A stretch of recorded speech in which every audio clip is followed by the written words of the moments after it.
Sa banal, sakdal at napakamakapangyarihang pangalan po ng ating nag-iisang Diyos na buhay, na walang iba kung hindi ang ating Panginoong Hesukristo, kami po mula sa Iglesia ng Diyos kay Kristo Jesus sa Los Angeles, California, ay bumabate sa inyong lahat ng kapayapaan. Tayo po ay magpapasimula na. Awitin po natin ang bilang 37 sa ating himno, mga kapatid. Si Jesus, siyang panugot na lagi nang natatanod sa atin ay nagkukuko upang tayo ang matubos.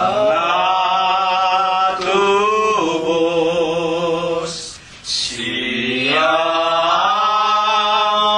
tunay na ilaw sa puso ng katauhan. Siyang tunay na ilaw sa lahat ng nangangirimla. Siya ay ating hanapin saan man tayo'y dumating, at sa puso ay ipiling nang sasalay di magupiling. Siya ang tunay na ilaw sa puso ng katauhan. Siya ang tunay na ilaw sa lahat ng nangangirimlan. Nilinis tayo ng dugo ni Kristong sa ating sugo. Ang salang nasa sa puso nang tanggapin yaong pangako. Siyang tunay na ilaw sa puso ng katauhan.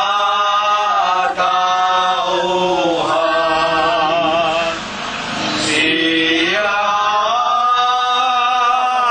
tunay na ilaw sa lahat ng nangangirimlan. Walang kaligtasang ganap sa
Magpatuloy po tayo sa pag-aawitan ng mga awiting pumupuri sa ating Panginoong Hesu Kristo. Awitin po natin ang bilang 46 sa ating himno.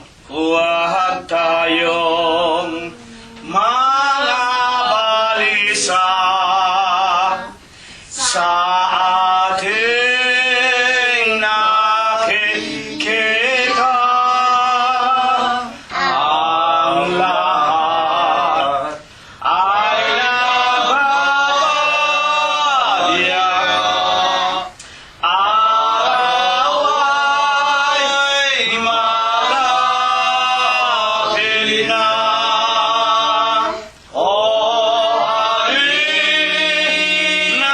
sa lubungin, si Kristo ay darating. Luha nating papahirin, ating amanindim.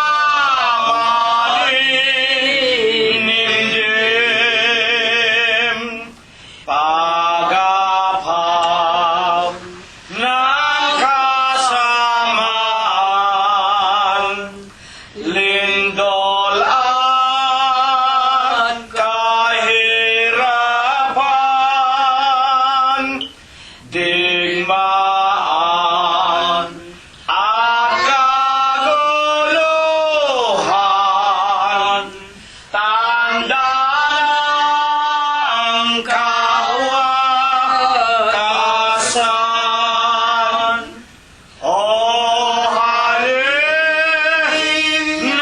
sa lubungin, si Kristo ay darating. Lahuhay nating papahirin, ating amaninimdim. Tayo ay magsama-sama, lahat ay magkaisa. Ibang dilang aral niya, habang may panahon pa. O halina't sa lubungin, si Kristo ay darating. Luha nating papahirin, ating amaninimdim. Purihin ang pangalan ng Panginoong Hesu Kristo, huling awit mga kapatid, numero 41 sa atin pong mga himnaryo. Kristo Jesus na Panginoon ko, dinggin ang aming awitan. Pagpupuri at pagwalhati sa'yo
banal at dakilang pangalan po ng ating Panginoong Hesukristo, ako po ay bumabati sa inyong lahat ng kapayapaan. Purihin ang pangalan ng Panginoon.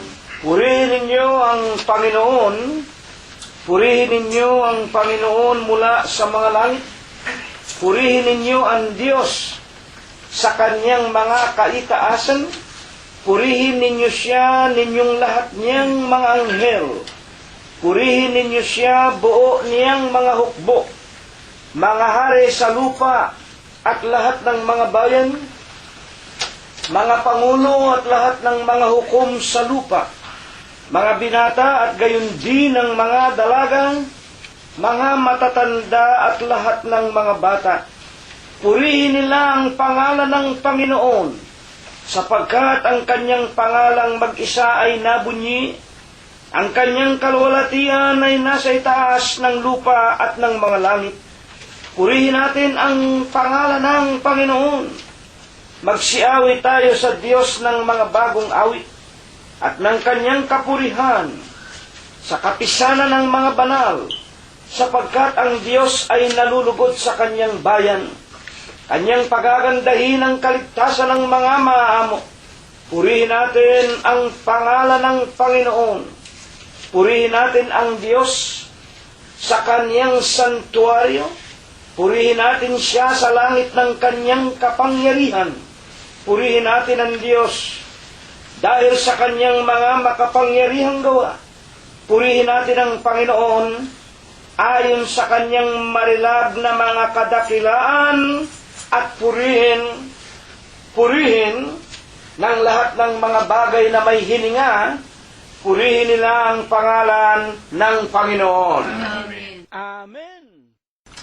Mga minamahal, mga iginagalang at mga pinagpipitaganan po naming mga magulang, mga kaibigan namin, mga anak, mga manugang, mga apo at mga mahal sa buhay, at sa lahat ng ating mga kapatiran sa loob ng Iglesia ng Diyos kay Kristo Jesus na nagsisipangalat sa iba't ibang dako nitong sanglibutan.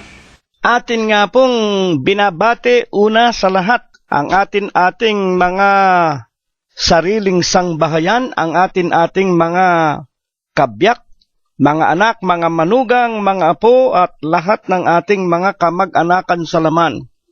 Huwag po nating kalilimutan ang pagliligtas ay kinakailangang magpasimula muna sa ating mga sariling kaluluwa at sa lahat ng ating mga kasangbahay na ating mga nasasakupan. Pinasapit po tayong muli ng Panginoong Hesukristo sa panibagong Huwebes po ng gabing ito. Ngayon po ay 5 na ng Disyembre 2013 at tayo po ay nananampalatayang kung tayo'y patuloy na naglilingkod sa ating Panginoong Diyos na siya po ang ating Ama at tagapagligtas, tayo po siya rin ang nangako na anuman ang ating hilingin sa kanyang pangalan na Kristo Jesus, ito po ang kanyang ipagkakaloob sa atin. Kaya nga po hayo na, tawagin na po natin ang ating mga kasangbahay at tayo po ay magsipaghanda na. Kunin na natin ang ating mga banal na kasulatan at una po sa lahat, tayo po ay maninikluhod muna sa ating Panginoong Hesukristo na katulad po ng ipinakikilala ng Biblia sa Filipos 2:10 upang sa pangalan ni Jesus, iluluhod natin ang ating mga tuhod. Uusal muna tayo ng isang maikli at maespiritong panalangin, hihingi tayo ng kapatawaran, hihiling tayo ng gabay, at tayo po ay magpupugay sa kanyang banal at malinis na pangalan, at tayo po ay magpapahabag, hihingi ng kahabagan sa kanya na patnubayan tayo sa Huwebes ng gabing ito, at naway loobin, makasapit tayong lahat na may kalusugan sa darating na panibagong mga araw, buwan at taon, higit na nga ang 2014. Maniniklohod tayo mga kapatid. Dakilang Panginoon po naming Diyos, Amang banal na lubha kapong kagalang-galang. Ikaw po ay Diyos na sadya kapong kapita-pitagan. Nag-iisa kapong Diyos na buhay, ang may-ari, ang lumalang ng lahat ng mga bagay. Ikaw po ang Diyos na pinakamakapangyarihan kapo sa lahat. Ama na sakbibika sa iyong pag-ibig, sagana ka po sa kagandahan ng iyong kalooban, dakila ka po sa iyong pagbibiyaya, datapwat ikaw po ang Diyos na napakabanayad sa iyong mga kagalitan. Amang banal, sa Huwebes po ng gabing ito, Disyembre 5, 2013, muli mo pong masisilayan ang bawat isa sa amin sa silong ng aming mga dampang tahanan, na bagaman kami po nag-iisa, dadalawa, tatatlo, o kami ang pinakamaliit sa lahat ng mga iglesia sa balat ng lupa, Panginoon naming Hesukristo, hindi po namin ikinahihiya ang iyong pangalang Diyos at Kristo Jesus. Sa banal at malinis mo pong pangalang Kristo Jesus, itinitiklop namin ang aming mga tuhod. Kami po ay nagkakatipon sa Espiritu, bagaman malalayo kami sa aming mga pangangatawan.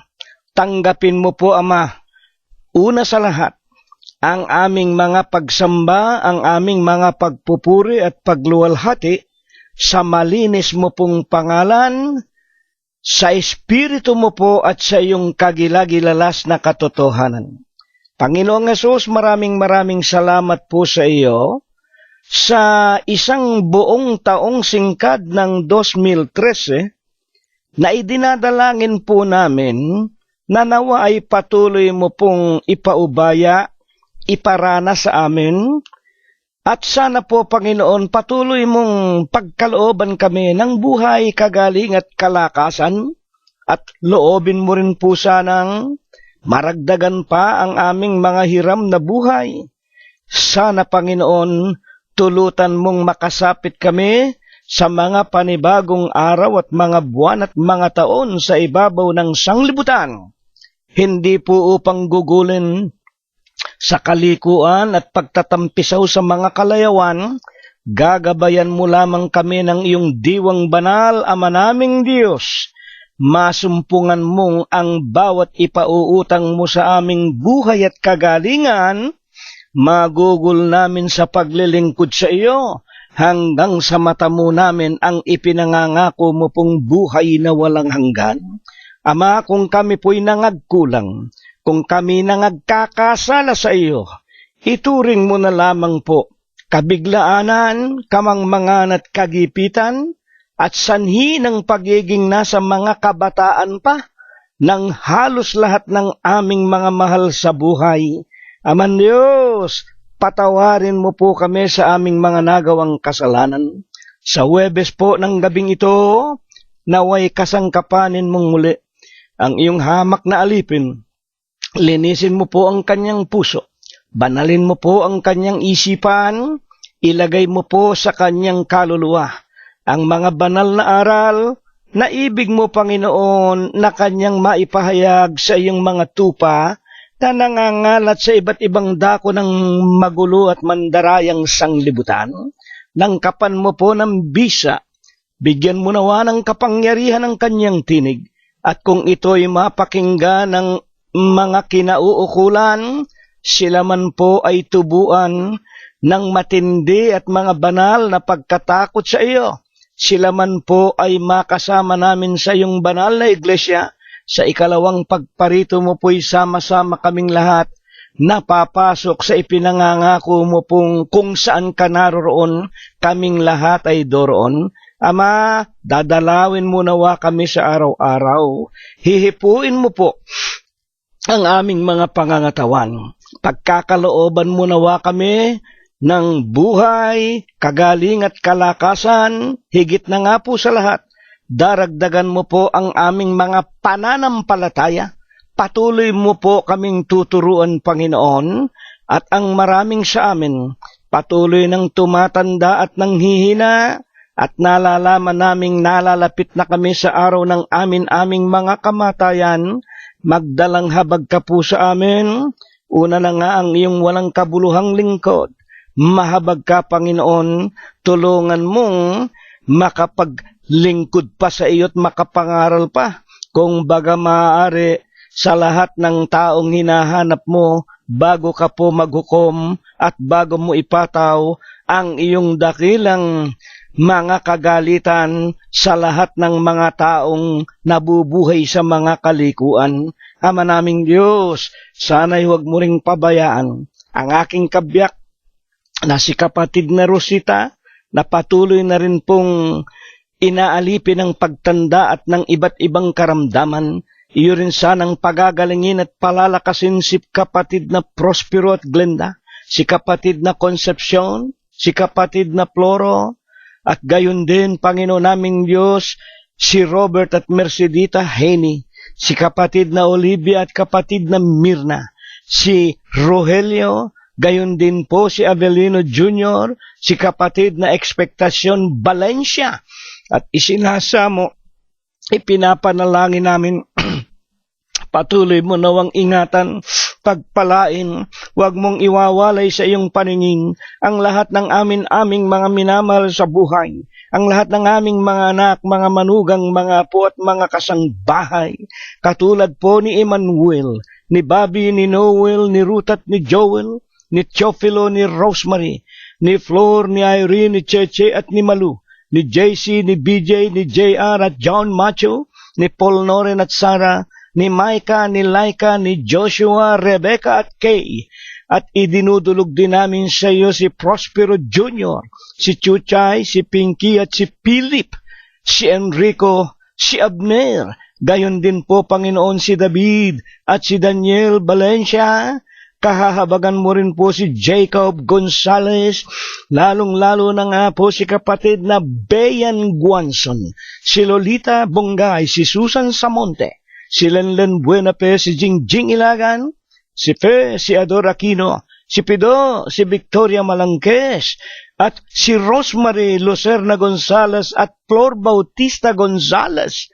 At kami po'y dumadalangin sa iyo, Panginoon po naming Diyos, na sa araw at oras na ito, saan man dako ng sanglibutan silang lahat nangaroroon, papatnubayan mo po ng iyong kapayapaan at ng mga pagliligtas.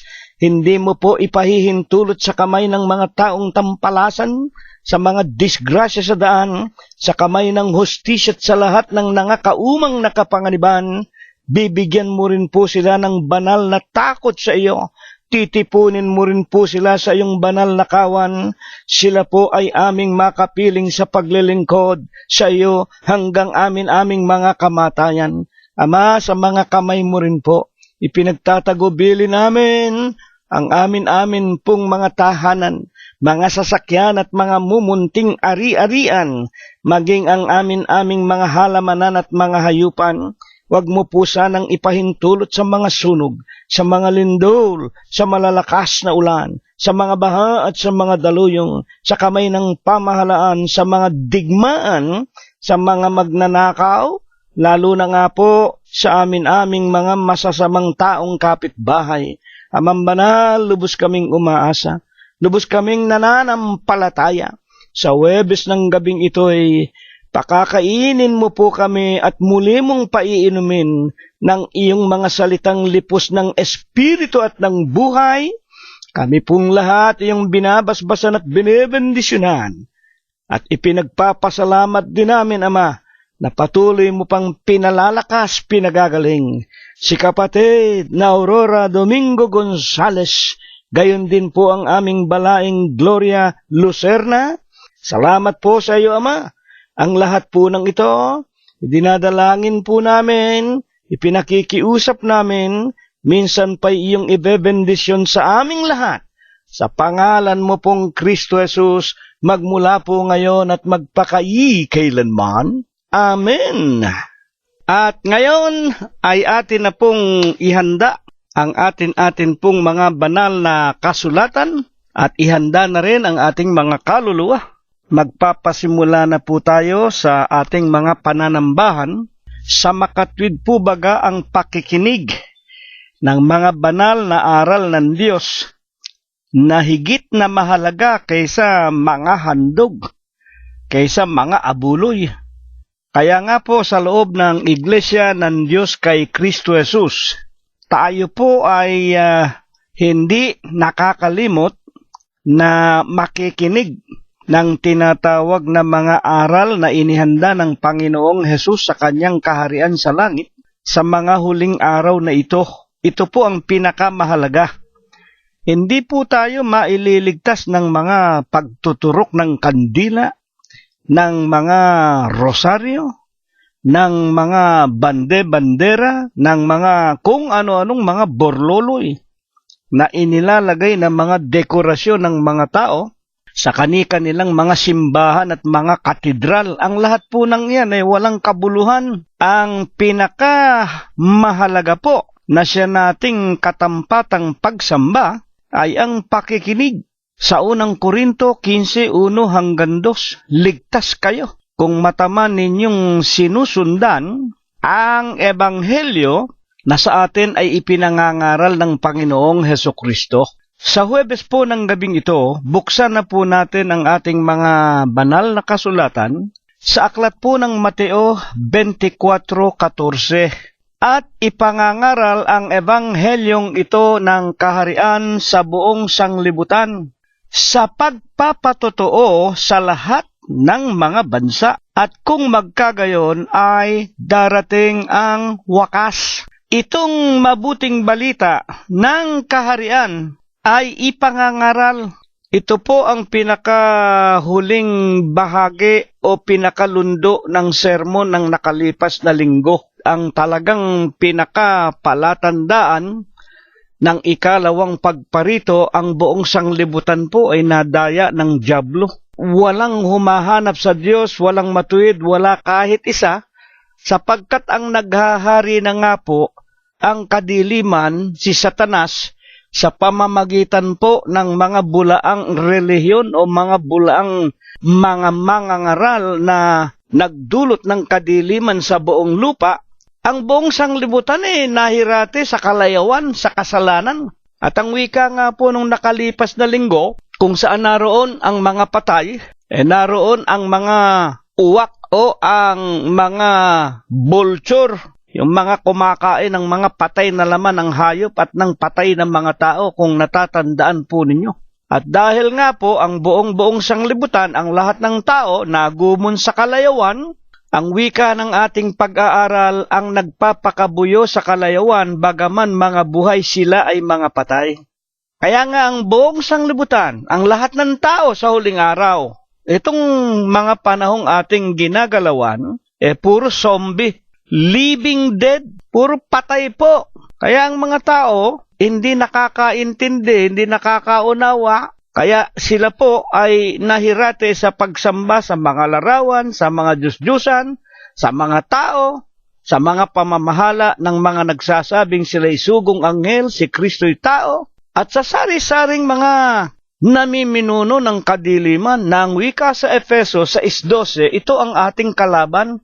Sila na namamahala ng kadiliman sa buong sanglibutan. Naririto ngayon sa huling araw na ito ang mga uwak, yung mga vultures, sapagkat ang wika ng ating pag-aaral, ang mga pastor, ang mga wika nga mangangaral, ang mga iglesia, mga bulaang pastor na nagpapasasa sa tinatawag na mga laman ng mga tupa ng Diyos sa pamamagitan nga po ng tinatawag na pangangaral na laging kasama ang abuloy, ikapu, yung fundraising, yung mga anibersaryo rito, anibersaryo dyan. Ayaw na ng Diyos yan. Sa Huwebes po ng gabing ito, ihanda na po natin ang ating pakikinig. Maganda po ang ating pag-aaral. Ipangangaral ang ebanghelyong ito ng kaharian. Itinuro na sa atin kung anong kaharian ng Diyos. Iglesia po ng Diyos kay Kristo Jesus, ang iisang iglesia, ang buhay at bagong daan, Hebreo 10:20, na binayaran ng Panginoong Hesukristo sa bundok ng Kalbaryo. Kaya naman sa 3 ng Efeso, upang ngayon sa pamamagitan ng iglesia, ang iglesia po ang mangangaral sa buong sanglibutan. Kaya nga, ipangangaral ang ebanghelyong ito sa pamamagitan po ng iglesia ng Diyos kay Kristo Jesus sa buong sanglibutan. At kung mapakinggan na ng lahat ng mga bansa at mga tao, kung magkagayon darating ang wakas, ang ibig lang ipakilala ng ating paksa sa gabing ito. Kaya po tignan ninyo, ang mga simbahan, ang mga iglesia, mga relihiyon, anumang relihiyon, maging Kristiyano man, Hindus man, Muslim, Sinto, o kung ano-anong mga relihiyon sa balat ng lupa, ang lahat po ng yan nagsasabing nasa kanila ang kaligtasan, nasa kanila ang katotohanan, nasa kanila ang tinatawag na daan papunta sa langit. Datapwat isipin nating mabuti kung isa man sa mga ito, maging ang mga protestante na nagsasabing mga Kristiyano, lalo na nga ang simbahang Katoliko, napakatagal ng panahon ang kanilang itinuturo, napakinggan na ng lahat ng tao sa balat ng lupa. Kung sila po ang katotohanan, kung nasa kanila ang tunay na daan papunta sa langit, matagal na po natapos ang sanglibutan. Unawain po ninyo at ating pag-isipang mainam kung hindi totoo ang sinasabi sa atin ng Panginoong Hesus sa gabing ito. Kung nasa kanila ang katotohanan na sila'y nagsasabing milyon-milyon na ang miyembro, ang lahat ng bansa, ang lahat ng bayan sa buong sanglibutan, may mga katedral na sila, may mga miyembro na sila. Dapat sana matagal nang natapos ang sanglibutan at matagal nang ang wika nga dumating ang araw ng paghuhukom. Kung tayo ay nabubuhay pa hanggang ngayon 2013, hindi pa nagaganap ang ikalawang pagparito, nangangahulugan lamang hindi pa po napapakinggan ng mga tao sa buong sanglibutan ang alin? Ang ebanghelyo ng kaharian na tinutukoy ng ating Panginoong Hesukristo. Kaya nga sa lalong ikaliliwanag po ng ating paksa, unang tanong, ano po baga ang hayag na nakikita ng lahat ng mga tao sa sanglibutang ito sa ngayon? Buksan po natin ang Mateo sa kanya pong kapitulo 4 at 3. At samantalang siya'y nakaupo sa bundok ng mga olibo, ay nagsilapit sa kanya ng bukod ang mga alagad na nagsisipag sabi, "Sabihin mo sa amin kailan mangyayari ang mga bagay na ito. Alin yung ito na tinutukoy? Ano ang magiging tanda ng iyong ikalawang pagparito at ng katapusan ng sanglibutan?" Ang mga alagad, tinanong ang Panginoong Hesukristo, "Sabihin mo sa amin, Panginoon, ano ang tanda ng iyong pagparito?" Ano ba mangyayari sa pagparito ng Panginoong Hesus? Katapusan ng sanglibutan. Napakaliwanag po ng tanong. Kailan ba? Paano ba? Ano ba ang tanda? Ipakita mo sa amin. Ang tanong ng mga apostol sa Panginoong Hesukristo. At sa 24:4, at sumagot si Jesus at sinabi sa kanila, "Mangag-ingat kayo na huwag kayong mailigaw ninuman. Merong magliligaw." 24:5, sino bang mga mangliligaw? "Sapagkat marami ang magsisiparito sa aking pangalan." Marami daw ang darating. Anong gagawin ng darating? Meron ikang pangalan na dala-dala sa aking pangalan. Ang sasabihin nila sa inyo, mga kapatid, ano sasabihin nila sa inyo? Ituloy natin ang pagbasa. Magsasabi sa inyo, "Ako ang Kristo," at ililigaw ang marami. At kapag binabanggit po yung "ako ang Kristo," Ang ibig lang ipakilala ng Panginoon, magsipag-ingat kayo, marami ang magpapakunwari. Ito nga yung tinatawag ng mga false crisis, false prophets, mga false religion, mga false Christian. Sila nga yung mga nagpapakunwari na mga tunay na mga Kristiyano. Ang unang palatandaan, ang wika ng Panginoon, marami ang mangliligaw sa inyo. Kaya nga, sa ikapagpapatuloy ng ating pag-aaral, paano pinatunayan ng mga apostol na nagsidating na nga itong mga tinatawag na bulaang Kristo o bulaang mga mangangaral? At ito ngayon ang kasalukuyan, naghahari sa buong lupa at kitang-kita na natin, nararanasan natin. Ikalawang Tesalonica 2:1, ngayon ay aming ipinamamanhik sa inyo, mga kapatid, tungkol sa pagparito ng ating Panginoong Hesukristo. Ano ang tinutukoy ni Apostol Pablo? Ipinamamanhik namin sa inyo. Ang ibig sabihin ni Pablo, aming sinasabi sa inyo ang tungkol sa pagparito ng Panginoong Hesukristo at sa ating pagkakatipon sa Kanya, sa ating mga pagsamba, Huwebes at Linggo, mga kapatid. At sa 2:7, sapagkat ang hiwaga ng kasamaan ay gumagawa na. Ano po napakinggan natin? Ang hiwaga ng kasamaan ay gumagawa na. Maging nung panahon pa man ng unang 100 siglo, ng panahon pa man ng mga apostol, lalo na nga ng Apostol Pablo sa pangangaral niya sa kahintilan, pinagsabihan na niya ang mga kapatid sa Iglesia ng Diyos kay Kristo Jesus na nasa Tesalonica, ang hiwaga ng kasamaan. Alin yung hiwaga ng kasamaan? Yun ang sinabi ng Panginoong Hesukristo, magsipag-ingat kayo, maraming paririto sa inyo, mga bulaang Kristo, at ililigaw nila ang marami. Kumbaga maaari pati kayo, pati ang mga apostol ililigaw nitong mga bulaang Kristo. Meron talagang hiwaga ron. Hindi naman nila nalalaman kung sino ang bulaang Kristo. Kahit na nga ngayon sa huling araw na ito, sino ba ang magsasabi sa atin? Mga kapatid at mga magulang na ito palang nagsasabi na sugong anghel si Kristo'y tao. Hindi ba talaga namang kagila-gilalas, hiwaga? Mga bulaan pala, bakit ang daming naging membro? Hanggang ngayon patuloy na dumadami sa buong sanglibutan. Ang lalaki pa ng mga katedral nila. Kaya hiwaga. Ang hiwaga ng kasamaan. Bakit masama? Ililigaw ang mga tupa ng Diyos. Anong sabi ni Apostol Pablo? Gumagawa na lamang ay may pumipigil ngayon hanggang sa alisin ito. Ayan. Sa makatwid, pagmula noon, unang 100 siglo, panahon pa ng mga apostol, meron ng mga anti-crisis, meron ng mga bulaang Kristo.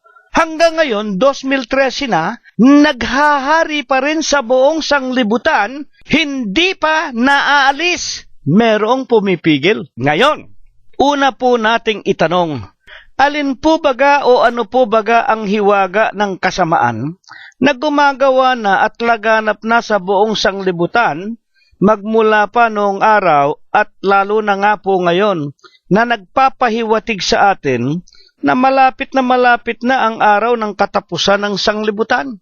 Ang ibig sabihin lamang, ito'y palatandaan. Kaya sabihin mo sa amin kailan darating ang ikalawa mong pagparito at ang araw ng katapusan ng sanglibutan. Ang unang palatandaan nga po, mag-ingat kayo. Marami ang paririto sa inyo. Magsasabing silang Kristo, silang katotohanan, silang daan, silang patungo sa buhay. Mag-ingat kayo, ililigaw nila ang marami. Kung baga maaari pati kayo.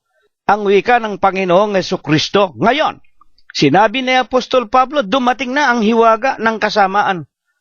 Ay, alin ba yung hiwaga na yon? At sino ang unang-unang pinagmulan? 17:3. At ako'y kanyang dinala. Apokalipsis, ho? Ito pong Apokalipsis, alam na natin, ito po ang paghahayag. Kaya nga sa English, ang tawag sa Apokalipsis ay revelasyon. Na kung liliwanagin lamang ang revelasyon o Apokalipsis, ay pagpapaliwanag sa mga natatago ng mga hiwaga ng Diyos. Ano ba yung hiwaga na yon ng kasamaan? Ayon sa Apokalipsis 17:3. At ako'y kanyang dinala na nasa espiritu sa isang ilang. Ito po si Apostol Juan, yung sumulat ng Apokalipsis. Siya po kinakausap ng Diyos at ipinakikita sa kanya parang isang malaking sine o malaking widescreen television. Ang mga nangyayari at ang mga darating.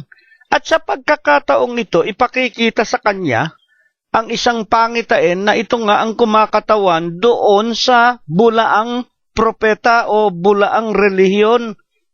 At ako'y kanyang dinalang nasa Eden o sa Espiritu sa isang ilang. At nakita ko ang isang babae. Putulin po muna natin. Meron pong tinutukoy na babae. Ano ang babaeng ito? Nakasakay sa isang hayop na mapula, sa gisag ng dugo, na puno ng mga pangalang pamumusong.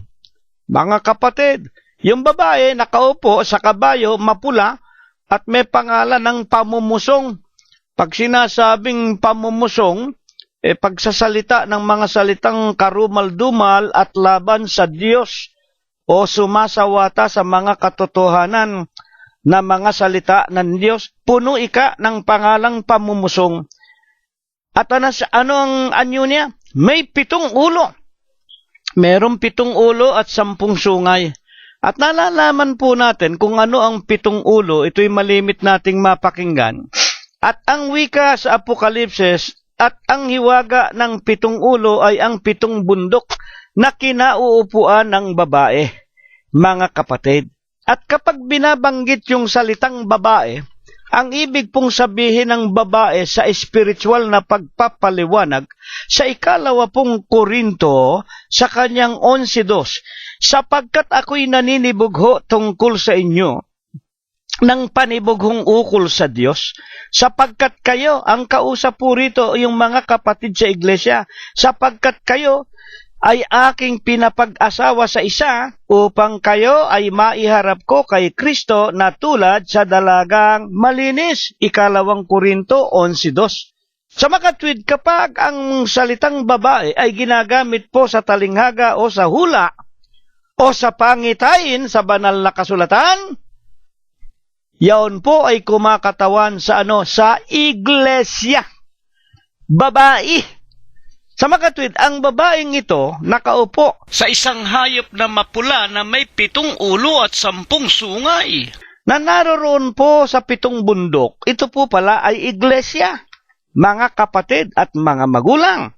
Ano ang paglalarawan pa sa babaeng ito at bakit siya tinatawag na hiwaga ng kasamaan? 17:4 ng Apokalipsis din po.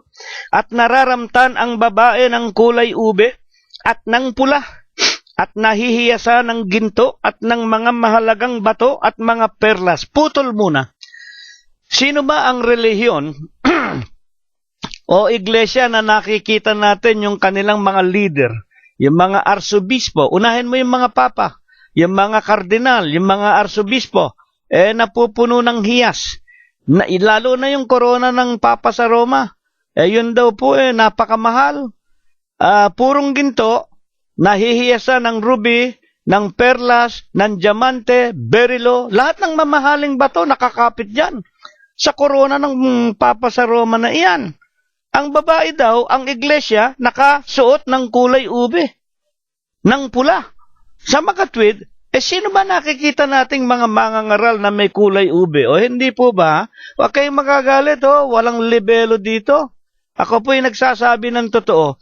Ang simbahang Katoliko po, mga kapatid at mga magulang, nahihiyasan ng ginto at ng mga mahalagang bato at ng mga perlas. Ayan. Ito yung mga pare, pinahahalikan sa mga miyembro nila yung mga kamay nila na may mga mamahaling sinsing, may mga bato yan, no?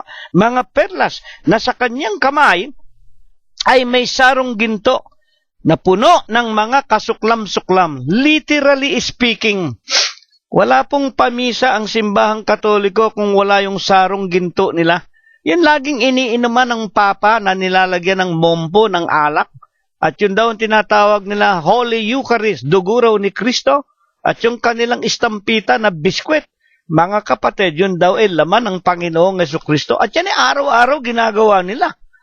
Parang, at yun daw ay sumasagisag sa laman at dugo ng Panginoon. At pag ginagawa raw nila yun araw-araw, literal kumakain sila ng laman at dugo, umiinom ng dugo ng Panginoong Jesucristo. Mga kapatid at mga magulang, sila ang may sarong ginto, na puno ng mga kasuklam-suklam at ng mga bagay na marurumi ng kanyang pakikiapid. Kung bakit nga po pakikiapid, ang ibig sabihin ng pakikiapid, sumisiping sa hindi niya asawa. Itong mga pare na ito simbahang Katoliko, ito'y nakikiapid, spiritual na pakikiapid. Saan? Sa mga politiko. Kaya nga po nakikita ninyo, humanap kayo ng presidente, humanap kayo ng senador, kongresista, humanap kayo maging ng mga kriminalo, na wala sa likod nila mga obispo at kardinalo, kamukha ni Napales. Nabanggit ko na naman si Napoles, na alam na ninyo ang kasaysayan nito. Sa dami ng kwarta niya, binibigyan niya yung kanyang arsobispo, yung kanyang spiritual leader na Katoliko, na arsobispo, hindi na siya lumalabas ng bahay. Yung kanilang Santa Cruz, dinadala sa loob ng bahay niya. At may sweldo naman yung pare na humigit kumulang yata 120,000 taon-taon na yun kwarta at salapi ng bayan. Na dapat sana ginugugol sa pagpapaunlad ng ating inang bayan. Kaya nga karumal-dumal, kasuklam-suklam. Meron pa kayong painom-inom ng dugo ng Panginoong Jesucristo? Pakain-kain pa kayo ng laman ng katawan ng Panginoong Jesucristo? Holy Eucharist, kasuklam-suklam naman pala ang inyong mga gawain. At ano ang katotohanang hiwaga? Ito ang kasamaan ayon sa sinasabi ni Apostol Pablo na naghahari sa buong lupa. 17:5, at sa kanyang noo, sa noo ng iglesyang ito na nakaupo doon sa siyudad ng Roma, sa Vaticano, City of Seven Hills, nakasulat ang isang pangalan, hiwaga, mystery, dakilang Babylonia. Natatandaan niyo yung mga sermon natin ng nakalipas na linggo? Ang tinatawag na ibig lang sabihin ng Babylonia, ito'y nanggaling sa salitang Babel. Babylonia, Babel, dila, lengua, Babylonia, dakilang Babylonia, lipos ng confusions o ng kaguluhan. Yan ngang simbahang Katoliko, napakagulo ng mga doktrinas niyan Mga kapatid, lahat na ng utos ng Diyos, sinuway nila. Kung alin yung ayaw ng Diyos, ginagawa nila. Huwag kang magpatawag ng Ama, lahat kayo, pare. Meron pa kayong Vicarius Filii, yung Papa sa Roma, galit na galit ang Diyos. Huwag kayong magkakaroon ng ibang Diyos maliban sa akin, Exodus 21 hanggang 5. Mag-aral kayo, mga kaibigan na nakikinig. Napakasama po, kaya hiwaga. Dakilang Babylonia, yan ang hari ng kaguluhan, ina ng iglesia ng kaguluhan, ina ng mga patutot. Sa makatwid, nagkaroon pa ng mga anak ito. Ano yung naging anak nila? Mga patutot. Ang ibig sabihin, masasamang mga iglesia, ina ng mga patutot at ng mga kasuklam-suklam sa lupa. Mga kapatid at mga magulang, nanganak pa ang simbahang Katoliko ng mga masasamang iglesia. Sino nga ang mga ipinanganak o sino ang nanggaling sa Katolisismo? Di ang mga Protestante at saka yung mga aglipay, hindi ba Katoliko din yan? At saka itong mga tinatawag na Greek Orthodox Church, mga kapatid. Hindi ba yan galing din sa Katolisismo? Kaya may mga Birhen Maria rin sila. Kaya sila may mga krus sa kanilang mga bahay-sambahan. Kaya sila pinagpupunuan pa rin ng mga pare, ng mga papa, ng kani-kanilang mga pangulo na mga tao. Nalipos ng korupsyon at ng kaguluhan, mga kapatid at mga magulang. Napakaganda po ng ating pag-aaral ang wika ni Apostol Pablo noon pa. Meron ng tinatawag na mga mangliligaw. At ang wika nga ni Apostol Pablo, nangyayari na hanggang sa atin ngayon, 2013, meron lamang pumipigil. Hanggang sa ito ay alisin. Sa makatwid, nilopa ng Diyos magpatuloy ang mga kadilimang iyan, mga kapatid at mga magulang. Ngayon, kaya't ayon po sa Biblia, ano ang kasalukuyan na kalagayan natin o ng buong sanglibutan ayon sa pagpapaliwanag ng Diyos? Makinig po tayong mabuti, mga kapatid. Ano ang katayuan ng buong sanglibutan? Unang Juan 5:19. Nalalaman natin na tayo ay sa Diyos. Ang nagsasalita, si Apostol Juan din po sa kanyang unang aklat. Nalalaman natin, saan ba naroon si Apostol Juan? 12:28 ng unang Korinto, ang Diyos ay naglagay ng ilan sa iglesia, una-una mga apostol. Ang mga apostol po, tulad ni Juan, nandun po sa loob ng iglesia. At ang iglesia ng Diyos kay Kristo Jesus. At ang iglesia ng Diyos kay Kristo Jesus, itong itinayo ng Panginoon sa siyudad ng Jerusalem ng Judea, unang Tesalonica 2:14, at ito ang ating tinutularan ngayon sa huling araw. Nalalaman natin na tayo sa loob ng iglesia ng Diyos kay Kristo Jesus. Nalalaman natin tayo sa Diyos. Ano ang kalagayan ng buong sanglibutan na kinaroroonan natin na mga miyembro sa loob ng iglesia ng Diyos kay Kristo Jesus? At ang buong sanglibutan ay nakahilig sa masama. Ayan. Nalalaman natin, tayo sa Diyos. Miyembro tayo ng iglesia ng Diyos kay Kristo Jesus. At sa huling araw na ito, ang sanglibutan nakahilig sa masama. Pag sinasabing nakahilig, ibig sabihin dun parang punong kahoy. Tulad sa kawayan, nakahilig sa kaliwa o sa kanan, konting ihip na lang ng hangin, magigiba, babaksak na sa lupa. Kaya nga tama ang sinasabi ng mga apostol, mga kapatid, ang gabi ay totoong malalim. Madilim na, nakahilig sa masama ang sanglibutan, madilim. Ang sanglibutan ay nakahilig sa masama. Ang gabi ay totoong malalim, ang araw ay malapit na, mga kapatid. At kung alin yung araw, yun nga po ang sinasabi ng Panginoon, ang kanyang ikalawang pagparito. Ngayon, bakit po? Bakit po? Bilang pagpapaliwanag pa man din, bakit nga napakadilim ng sanglibutan? At bakit nga po nakahilig sa masama? Malapit nang magiba ang sanglibutan. Ezekiel 34:5. At sila, mga tupa ng Diyos, at sila ay nangalat dahil walang pastor. Wala pong pastor Romanos 3:10-18. Wala nga pong matuwid. Wala kahit isa. Yang mga nagsasabing sila'y sugong anghel. Yang nagsasabing sa kanila ipinamana ang iglesia, mga magulang, ang nagsasabing sila ang hinuhulaan sa Biblia. Sila po ay mga paimbabaw, sila po nagkukusa, sila ang mga false prophets, sila ang mga bulaang relihiyon na mahigpit na ipinag-uutos sa atin ng Panginoon. Huwag tayong magsipakinig sa kanila at mag-ingat. Ililigaw nila ang marami, pati tayo ililigaw nila. Sila ang mga tupa ng Diyos, nagsipangalat dahil walang pastor. At sila, ayan, ang mga tupa, naging pagkain sa lahat ng hayop sa parang, at sila'y nangalat. Ang mga tupa ng Diyos, naging pagkain sa lahat ng hayop. Sino ba yung hayop na tinutukoy? Buksan ninyo unang Pedro 5:8. Kayo'y mangagpuyat, manatili tayong mga gising. Bakit? Sapagkat ang ating kaaway na Diablo, si Satanas, parang leon na umuungal, humahanap, gumagala ng kanyang masisila, ng kanyang makakain. Sino ba yung mga Diablo na yan, mga Satanas na yan? Hindi katakataka ang wika ni Apostol Pablo, si Satanas man, nagpapakunwaring anghel ng kaliwanagan, at ang kanyang mga Diablo, ang kanyang mga demonyo, nagpapakunwari na anghel ng katwiran, ministro ng katwiran. Sa makatwid, nagiging pagkain ang lahat ng tao, ang mga tupa ng Diyos.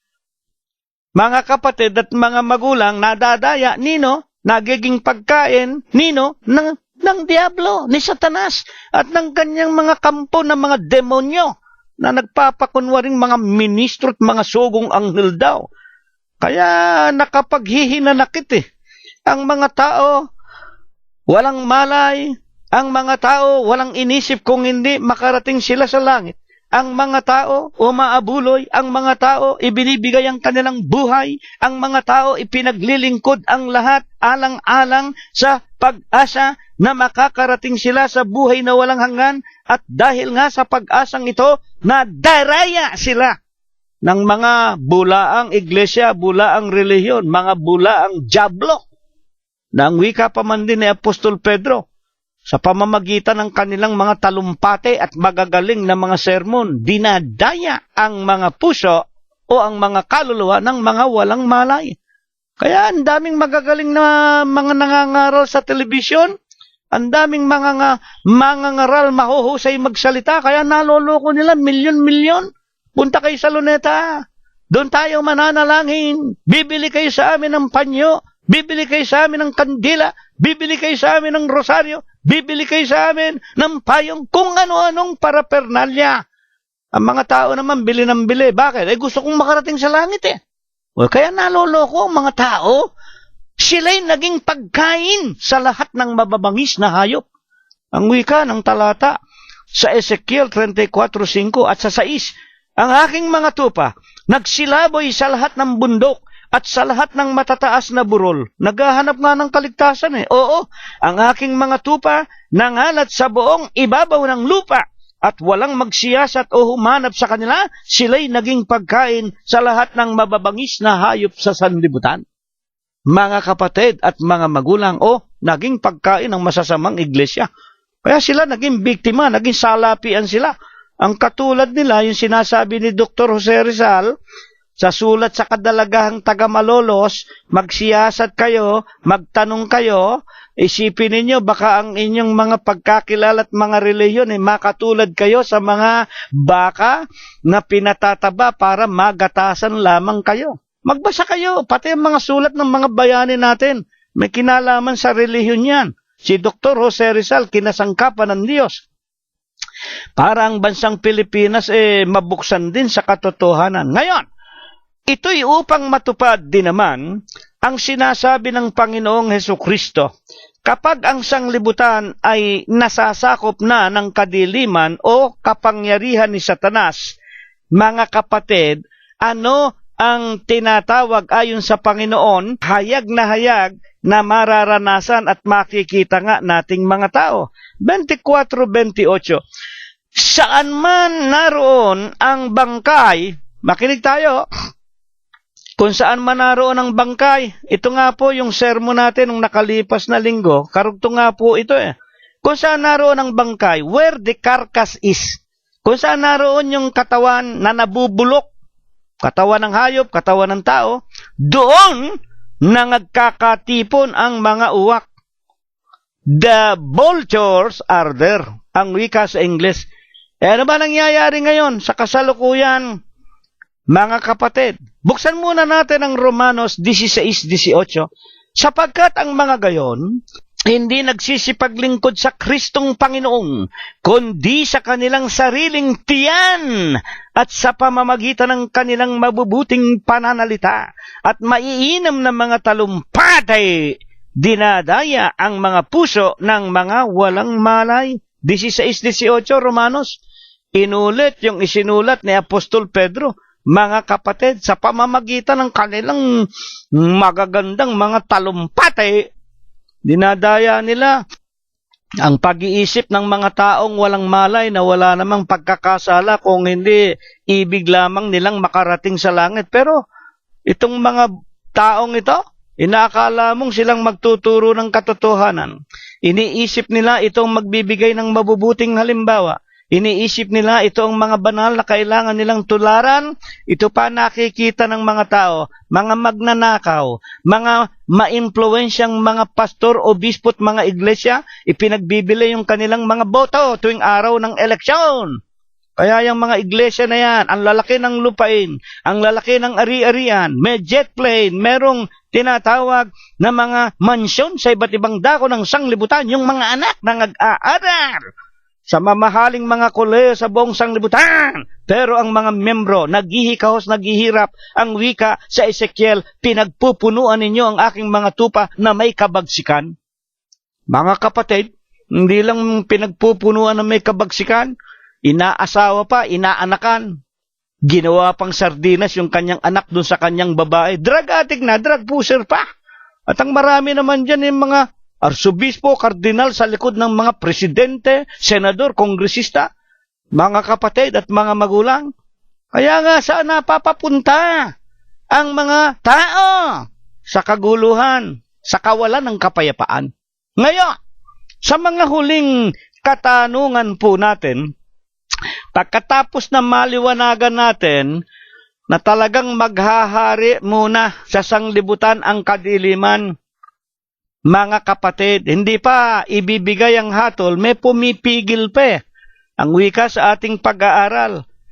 Ayon po kay Apostol Pablo, ano nga po baga ang pumipigil sa paglalagda ng hatol o ng kanyang ikalawang pagparito? Ikalawang Tesalonica 2:7, sapagkat ang hiwaga ng kasamaan, alam natin yung hiwaga, una-una, yan ang simbahang Katoliko, ina ng lahat ng masasamang iglesia.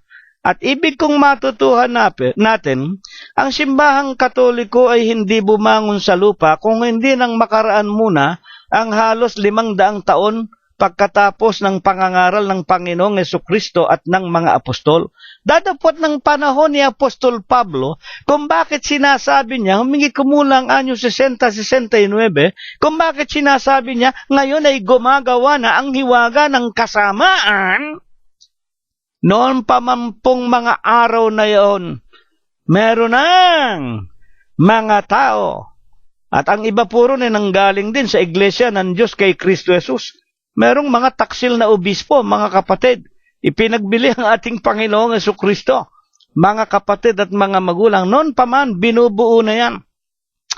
Yang tinatawag na iglesyang paganismo na gagamitin ang pangalang Kristo. Sa pasimula nga po ni Emperador Constantino, anyo 323, kung hindi ako nagkakamali, basahin ninyo sa Aklat ng Kasaysayan, mga kapatid at mga magulang. Ngayon, ang tanong po natin, tunay po baga ito na talagang mayroong pumipigil pa kaya hindi pa dumarating ang Panginoong Hesukristo at hindi pa naitatakda ang kanyang hatol sa lahat ng mga tao sa ibabaw ng sanglibutan? Ikalawang Tesalonica 2:7, hayaan yung basahin ko, sapagkat ang hiwaga ng kasamaan ay gumagawa na lamang may pumipigil ngayon. Hanggang sa alisin ito. Tunay ba ito? At alin ang pumipigil? Apokalipsis 7:2. Balikan natin ang revelasyon o ang pagpapahayag ng katotohanan. Basahin po natin 7:2, revelasyon, Apokalipsis. At nakita ko ang ibang anghel na umaakyat mula sa sikatan ng araw, na taglay ang tatak ng Diyos na buhay. At siya'y sumisigaw ng tinig na malakas sa 4 na anghel na pinagkaloobang maipahamak ang lupa at ang dagat. Sa makatwid anong nakita sa pangitain, ako ika'y dinala sa Espiritu, mga kapatid, at ipinakita sa akin ang 4 na anghel na may kapamahalaan at may kapangyarihang ipahamak ang buong sanglibutan. At sila'y ay nagsasabing ang wika ng santong sulat. Mga kapatid, sumisigaw, wag muna ninyong ipahamak. At siya'y sumigaw ng tinig. Merong isang anghel na galing po sa sinisikatan ng araw. Yung pong sinisikatan ng araw, yan po ang tinatawag na is, kung saan nanggaling ang Panginoong Hesukristo. At ito nga po, ang tinutukoy po rito ang ating Panginoon Diyos. Siya po nagsasabing, pigilin muna ninyo, huwag muna ninyong ibagsak. Kinakausap yung 4 na anghel na may karapatan at binigyan ng kapangyarihang ipahamak na ang lupa. Tigil muna, huwag muna ninyong wasakin ang buong sanglibutan hanggang sa aming matatakan sa noo ang mga anak ng Diyos.